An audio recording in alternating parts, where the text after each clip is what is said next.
Hugo, antes de mergulharmos no tema mais específico das criptomoedas e até perceber qual é o seu papel no ambiente económico atual, eu gostava de te desafiar a irmos um pouco mais lá atrás, à origem do dinheiro, porque no fundo isto é uma expressão desse fenómeno do dinheiro, não é? Do conceito de dinheiro. E como é que tu descreverias ou como é que tu definirias de dinheiro e para que é que tu achas que o dinheiro serve? Porque se podem, efetivamente, criar várias definições alternativas de dinheiro. Qual é a tua? A minha é uma que ainda está em construção. Estou agora a dedicar-me a explorar um bocadinho essa área e ainda sei muito pouco, mas o que é preciso perceber é que há exatamente várias definições e normalmente cada autor puxa a corda para o seu lado. E muitas vezes uma pessoa está a ler textos sobre a origem do dinheiro e não bate a bota com a perdigota porque cada um está a falar de dinheiros diferentes. Mas eu gosto muito, e se calhar um bocado também por ser um adepto do espaço, das definições do Nick Szabo, que é muitas vezes teorizado como possivelmente um dos criadores da Bitcoin. O Nick pelo menos criou o BitGold, não é? Que foi sim, a base, pelo menos, construto teórico da Bitcoin. Era um teórico dos smart contracts, acho que não era um programador excelente, acho que o Al Finney, que seria supostamente numa das teorias, o outro criador em conjunto com ele que era melhor nessa área, mas pronto, é uma pessoa muito inteligente que sem dúvida escrevia muito sobre este tema antes de Bitcoin aparecer, no ano antes e no ano depois, mais ou menos, de Bitcoin aparecer, desapareceu do mundo e depois voltou a aparecer e portanto isso ajuda ao tal mistério. A pensar aquele mistério, não é? E ele escreveu muito sobre a história do dinheiro e a tese dele é que o dinheiro não nasceu como alguns livros que agora andam por aí tentam pegar, principalmente o The Bitcoin Standard que saiu este mês e o outro Money or Debt, An History of qualquer coisa, portanto tem débito ou tem money no título e também é assim um livro dos últimos 2 anos que criou muito splash porque estava a tentar mostrar como é que o dinheiro nasceu como dívida e como é que a dívida controla o nosso mundo. Mas o Nick Szabo tem uma visão alternativa em que diz que o dinheiro não foi simplesmente uma forma de resolver o problema do que se diz em inglês a barter economy, ou a economia da troca direta, por causa da questão da coincidência ou não das necessidades, ou seja, tu queres uma caneta e eu quero um copo de água, ou neste caso o contrário, e pronto, por acaso temos as mesmas necessidades, estamos aqui com estes recursos e podemos facilmente trocar e resolver o nosso problema, mas na maior parte das vezes isso não acontece.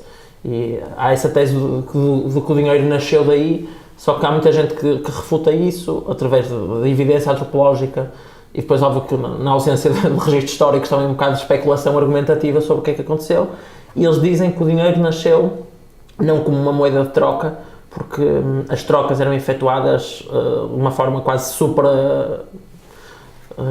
dinheiro, supranumerária, por assim dizer. As trocas eram feitas porque as pessoas viviam numa economia de troca onde não estavam à espera de talvez necessariamente algo direto, ou seja, havia alguém que era responsável por arranjar comida, alguém que era responsável por proteção, etc. E, portanto, o dinheiro servia como uma forma de se registar riqueza e de se transferir essa riqueza. Até esta altura, que evolução como é que o dinheiro se transformou? Se calhar a transformação mais interessante, se calhar houve 2 transformações interessantes.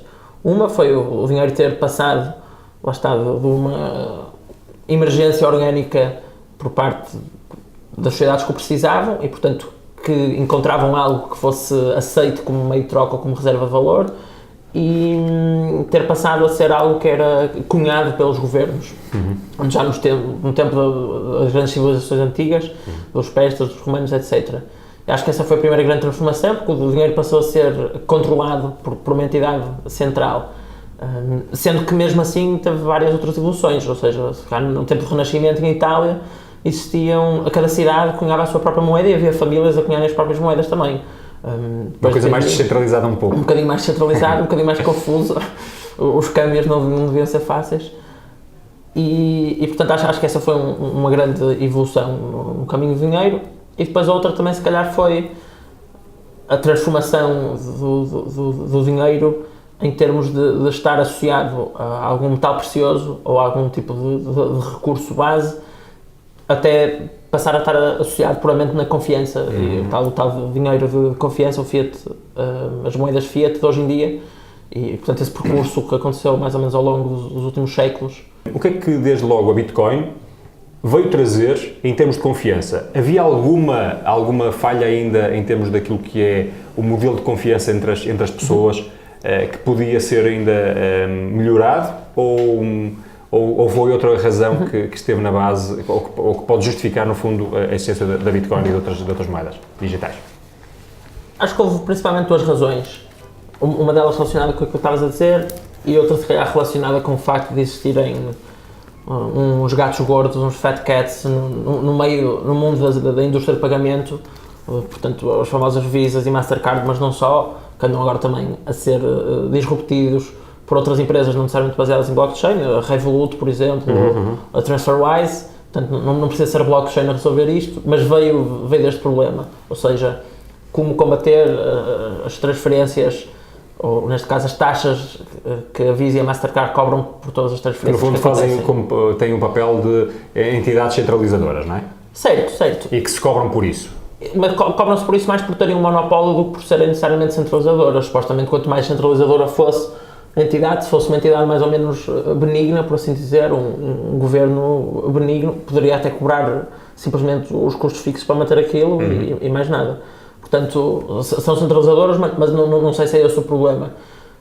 É a mesma falta de concorrência? Acho que é a mesma falta de concorrência, até porque elas são centralizadoras porque as pessoas tinham mais facilidade em confiar nessas entidades centralizadoras. Era uma marca e era algo que trazia então essa confiança. E voltando então a outro ponto, relacionado com aquilo que disseste, acho que o que é interessante perceber aqui nesta questão do dinheiro como confiança e o que é que aconteceu para motivar o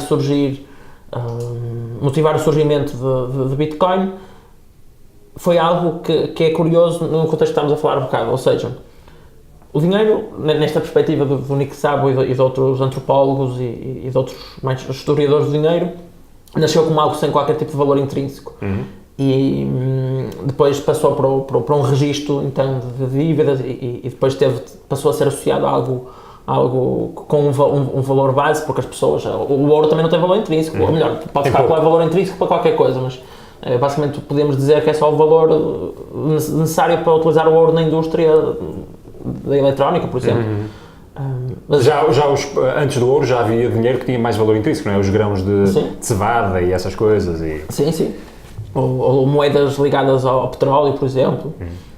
Portanto, essa questão das pessoas verem valor intrínseco ou não no dinheiro, acho que literalmente o Yuval põe isso direito, é quase um desejo de se fugir a esse mito, porque as pessoas vivem numa sociedade que é governada por ideias e por confiança nessas ideias, os tais mitos, mas depois às vezes parece que não têm confiança nesse próprio conceito, ou seja, parece algo tão abstrato que elas assustam-se de vez em quando e preferem recorrer a algo mais confortável, e o ouro dá esse conforto, ou outros tipos de associações dão esse tipo de conforto. Mas aquilo que falta ao ouro e aquilo que falta à Bitcoin... Transferias o ativo digital associado ao ouro, não é? Certo. Uma parte ínfima, até se fosse preciso, poder transferir €1 em ouro.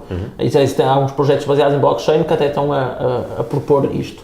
Mas aquilo que falta é este tipo de conceitos, vamos chamar-lhe assim, ou de projetos, no caso de Bitcoin, essa capacidade universal de dominarem uma economia como o meio principal de troca. Ainda é tal adoção cultural que falta fazer, de forma mais massificada ainda? Acho que sim, mas não é uma questão de ser cultural ou não. Acho que vamos chegar a essa parte cultural, ou seja, da mesma forma que se calhar na Índia toda a gente tem ouro e toda a gente oferece ouro nos casamentos e o ouro é uma forma super importante de definição da vida social, acho que a Bitcoin vai ter esse papel no mundo inteiro. Portanto, nós vamos dar Bitcoin aos nossos filhos. Ainda ontem apareceu uma aplicação que é uma carteira digital, como se fosse um porquinho milheiro para esse fim. Verdade. Se calhar nos casamentos, eu estou noivo agora, se calhar vou pedir às pessoas para me darem Bitcoin, não sei, ou obrigar toda a gente a fazer a sua primeira compra. Acho que vai ter essa adoção cultural, mas o que falta é a capacidade de garantir que a sociedade funciona, porque numa sociedade precisamos a sociedade é definida por relações sociais e essas relações sociais precisam de confiança para existirem, precisam de instituições fortes e precisam de um mecanismo que facilite essas relações, seja isto o que for, ou seja, pode ser para as compras, pode ser para a transferência de investimento, ou seja, de um investimento não produtivo, como por exemplo alguém ter um monte de dinheiro sentado no banco e passar para um investimento produtivo, como por exemplo abrir uma empresa, ou comprar máquinas, ou construir infraestrutura, entre outros tipos de relações para a qual na nossa sociedade nós precisamos do dinheiro para que essas relações aconteçam, porque ninguém dá nada a ninguém e provavelmente sem dinheiro uma pessoa não consegue abrir uma empresa, por mais que tente. Acho que a única coisa que vai morrer se calhar vai ser a ideia de que o potencial da blockchain é ilimitado, sobretudo nas aplicações de negócio,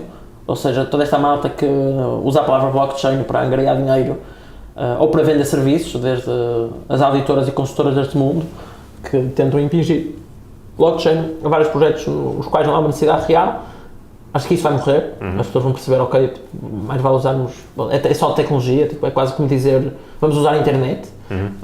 Acho que vai se tornar uma espécie de commodity, algo menos valorizado em si e só utilizado para quando é preciso, mas o resto do ecossistema não vai morrer, as ideias não vão morrer, este conceito de que os cidadãos são cada vez mais fortes e de que os governos não podem fazer aquilo que querem e que existe uma necessidade de transparência que tem de ser respeitada. Mas achas que as moedas, há o risco destas moedas, enquanto moedas, seja pela sua possibilidade de serem, potenciarem as trocas, seja como o store of value, pode acabar? Sem dúvida, na perspectiva de que, provavelmente, usando aquilo que já aconteceu no passado, e neste caso acho que é uma boa previsão para o futuro, as moedas que existiam no ano passado, se uma pessoa fosse ao diretório das moedas, ou um site muito popular, o CoinMarketCap, dessas, na altura se calhar havia para aí 200, não sei bem, se calhar estou a dizer uma barbaridade, mas às vezes vê-se uns screenshots do top 100 ou do top 50 da altura e uma pessoa só conhece 10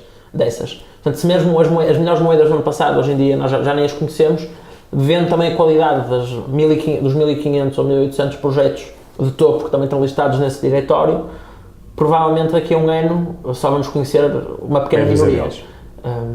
E também, porque óbvio que nesta questão da moeda, tal como as pessoas perceberam antigamente, não faz sentido que todas as cidades de Itália cunhem a sua própria moeda. Não faz sentido que, se já nas companhias aéreas é uma chatice, para além das diferentes alianças, ou tendo em conta as diferentes alianças, que já é uma espécie de agregação, era pior se cada companhia tivesse o seu token de milhas, mas se já com diferentes alianças às vezes é chato, porque aquelas não se juntam todas e fazem mas afinal estamos todos no ar. Tipo, as pessoas gostam de minimizar as suas ferramentas, ou seja, por isso é que também nós temos o euro, apesar de todos os custos que isso tem, porque as pessoas, de certa forma, sentem-se confortáveis a viajar para a Espanha e não terem de trocar por pesetas. Qual é, se no fundo, eu não te vou perguntar qual é o teu portfólio, mas qual é, os cuidados que devem ter, no fundo, pensando, por exemplo, qual é a alocação que devem fazer, qual é o tipo de quantidade de dinheiro, porcentagem do seu capital que devem alocar a este tipo de ativos, e depois, dentro destes ativos, que tipo de perspectiva é que devem ter, mais trading, mais de longo prazo, e que tipo de portfólio é que poderia ser um portfólio relativamente razoável para um investidor médio? Claro, como em tudo, depende do perfil de risco de cada investidor, claro, do dinheiro que as pessoas têm, mas vou tentar dar algumas dicas genéricas, quase a roçar o senso comum, mas que muitas vezes não são vocalizadas e que merecem ser vocalizadas. E, portanto, a primeira e mais importante é comprar um criptoativo chamado DYOR, quase como aos perfumes, que é o Do Your Own Research. Façam a vossa própria pesquisa, porque ninguém vos vai dar nada. Ninguém vos vai, ou melhor, há pessoas que vos podem tentar ensinar, mas ninguém vos vai fazer aprender, ou seja, cada pessoa aprende por si, aprende com os seus erros, com as suas pesquisas, com as suas investigações.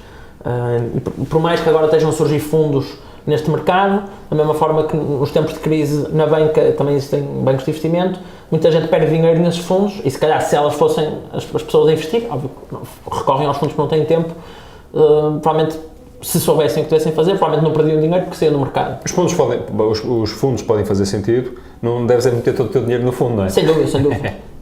Mas sobretudo não se deve pensar que o fundo é bom porque as pessoas do fundo sabem mais do que nós. Acho que isso é um erro gigante e acho que muita gente de Portugal, nos tempos da crise, ficou ardida com isso.